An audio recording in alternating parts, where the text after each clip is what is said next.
Soviet റഷ്യന്റെ ചരിത്രം പഠിക്കുമ്പോൾ അവിടെ നാം കാണുന്ന ഒരു പേരുണ്ട്, ബുഹാറ എന്നാണ്. ബുഹാറ ഒരു കാലത്തെ വിജ്ഞാനികൾ നിറകുടമായി ശോഭിച്ചിരുന്ന, ഇസ്ലാമിന്റെ വശ്യമായ ചാരുതയിൽ, വശ്യമായ ഭംഗിയിൽ, മനോഹരമായ യൂണിവേഴ്സിറ്റികളും മദ്രസ സംവിധാനങ്ങളും ദർസിസ്റ്റകളും സജീവമായിരുന്ന ഒരു നാടാണ് ബുഹാറയുടെ തെരുവുകൾ. നാലാളുകൾ കൂടുന്നിടത്ത് ആരോഗ്യകരമായ മസ്അലയുടെ ചർച്ചകളും മനോഹരമായ ഖുർആൻ പഠനവേദികളും ഒരുക്കിയ ധന്യമായ വഴിത്താരകൾ കൊണ്ട് നിർമ്മിക്കപ്പെട്ടതാണ് റഷ്യയിലെ ബുഹാറ എന്ന തെരുവ്. പക്ഷേ പിന്നീട് എന്ത് സംഭവിച്ചു എന്നറിയുമോ?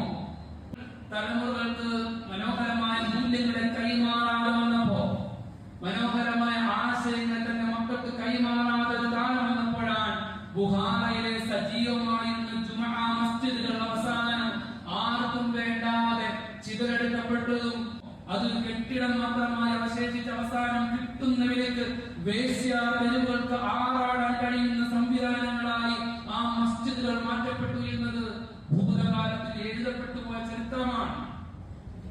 ഒരായിരക്കണക്കിന് സുജൂദുകൾ കൊണ്ട് ധന്യമായ മസ്ജിദിന്റെ മുസല്ലകളാണ് പിന്നീട് വേശ്യകൾക്ക് വേണ്ടിയുള്ള അണിയറകളും മണിയറകളും ഒരുക്കപ്പെട്ടത്. മനോഹരമായ ഇൽമു പഠിപ്പിച്ചു കൊടുത്ത അല്ലാഹുവിന്റെ നൂറിനെ, പരിശുദ്ധമായ വെളിച്ചത്തെ പകർന്നു കൊടുക്കപ്പെട്ട മദ്രസ സംവിധാനങ്ങളാണ്.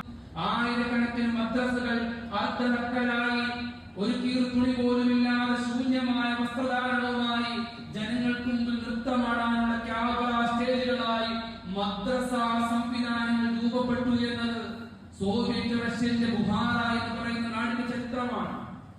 ഇന്ന് തെരുവെളിച്ചത്തിൽ നാം ചർച്ച ചെയ്താൽ പോലും ബുഹാറ എന്ന് പറയുന്ന ഒരു നാടിനെ കാണാൻ പോലും സാധ്യമല്ല എന്നിടത്താണ്. ഒരു വിദ്യാർത്ഥിയെങ്കിൽ ഒരു വിദ്യാർത്ഥി കൊഴിഞ്ഞു പോകുമ്പോൾ ആശങ്കപ്പെടുകയാണ്.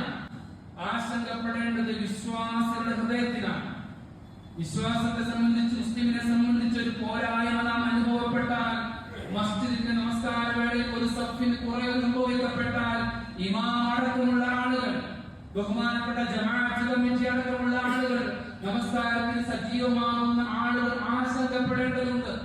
പരിശുദ്ധമായ മസ്ജിദിന്റെ വിഷയത്തിൽ, മഹല്ല് സംവിധാനങ്ങളുടെ വിഷയത്തിൽ, മദ്രസ സംവിധാനങ്ങളുടെ വിഷയത്തിൽ വന്നു പോകുന്ന ഈ അപജയം നാളെ സിറാത്തിൽ എനിക്കെതിരെ സാക്ഷിയാകുമോ എന്ന്. നാം പടുത്തുയർത്തിയ മസ്ജിദുകൾ നാളെ ഒരു കാലത്ത് എനിക്കെതിരെ സാക്ഷി പറയുമോ?